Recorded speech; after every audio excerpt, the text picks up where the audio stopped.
السلام عليكم. النهارده هتكلم على شكوى من اكتر المشاكل الطبيه اللي ممكن تكون قابلتك في حياتك، او ممكن انت اكيد تكون اتعرضت لها في يوم من الايام. منظمه الصحه العالميه قالت ان نص البالغين عانوا من المشكله دي. هتكلم النهارده عن الصداع اللي ممكن يكون ناتج من اضطراب عاطفي، اللي يكون ناتج من ضغط عصبي، بيكون ناتج من مرض لا قدر الله. اسباب. هتكلم النهارده على الاسباب والانواع والعلاج باذن الله. معاك احمد الشامي، امتياز علاج طبيعي. ويلا نشوف الانترو.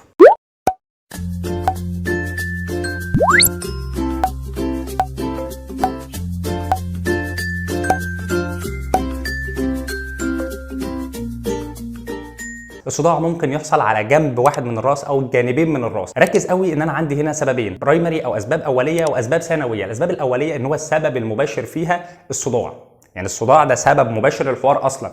او اسباب ثانويه ان انا عندي مشكله ثانيه والصداع جزء منها او الصداع عرض منها. فمثلا في الاسباب الاوليه مثلا عندي مشكله اوعيه دمويه في العضلات في الاعصاب او انما في المشكله الثانويه ده ناتج من مرض ثاني، ارتجاج في المخ، انفلونزا، ورم في المخ، سكته دماغيه، برين فريز، او صداع الايس كريم. وده انت لما بتاكل ايس كريم بتحس بصداع قوي جدا في دماغك. كل دي اسباب ثانويه للصداع. هتكلم على الانواع هنا وانا عندي 5 انواع مهمين جدا.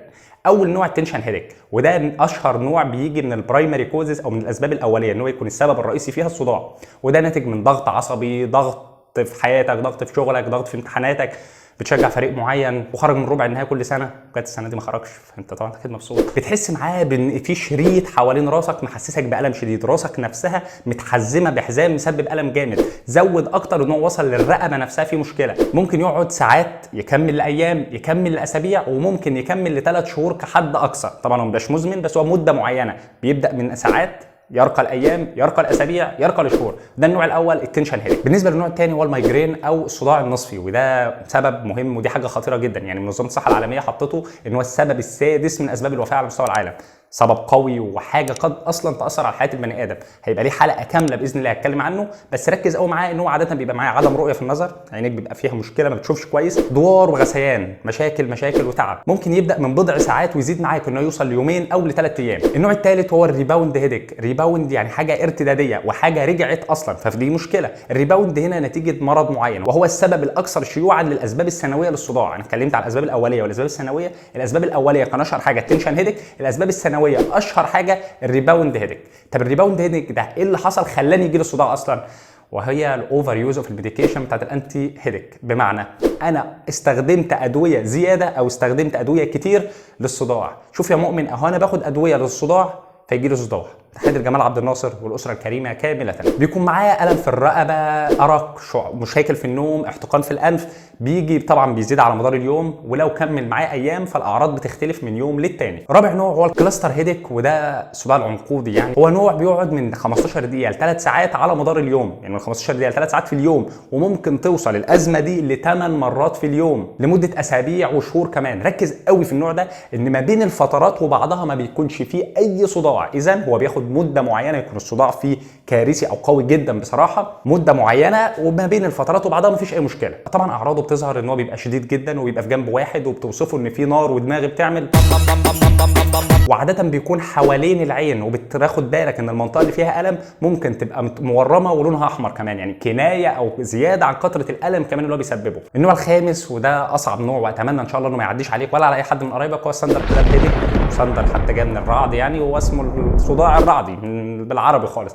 الفكره كلها ان هو بيتوصف يقول لك ان هو اصعب صداع عدى عليا في حياتي، وده للاسف بيكون ناتج من تمزق في الاوعيه الدمويه في المخ، جلطه دماغيه، اسباب كارثيه حصلت في المخ فهو ناتج عنها. بالتاكيد اول ما تحس لا قدر الله لا قدر الله، يعني ربنا ما يكتبها على حد ابدا، ان في مشكله او ان في النوع ده من الصداع، طبعا لازم تراجع طبيب في اقرب وقت، لان الموضوع هنا طوارئ.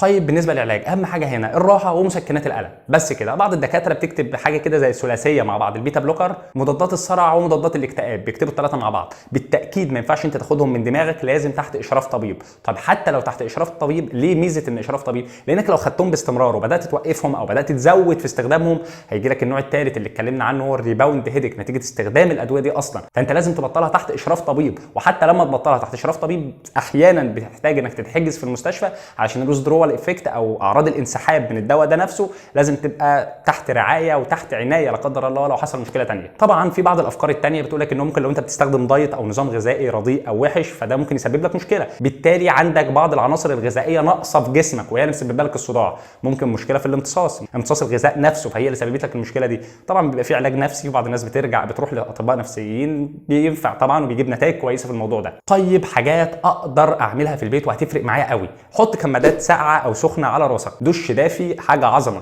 طبعا في بعض الاحيان النادره جدا الدش الدافي ممكن يسبب صداع، بس خلينا في الطبيعي والقاعده انه مش هيسبب صداع. فانت ممكن تحط دش دافي او تحط على راسك ثلج او حاجه سخنه. تجنب الحاجات اللي بتعصبك، يعني المذاكره معصبك اعتزل ما يؤذيك يا عم الحاج، حاجه مضايقاك سيبها طبعا ما تكملش فيها لو هي جايه عليك. طبعا المذاكره مش حاجه هتؤذيك طبعا، انا بتكلم على حاجات علاقات مرهقه، نوادي انت بتشجعها مضايقاك، مشاكل اسريه ايا كان حاول تتجنبها على قد ما تقدر. طيب لو غصب عني مضطر اتحط في المشاكل دي على الاقل اتعلم ازاي تتعامل معاها من غير ما تعصب نفسك، كل واجباتك بانتظام وما تسببش المشكله، لان احنا قلنا ممكن من الاسباب الغذاء الغير منتظم او الوجبات السيئه او ممكن تسبب لي صداع اصلا.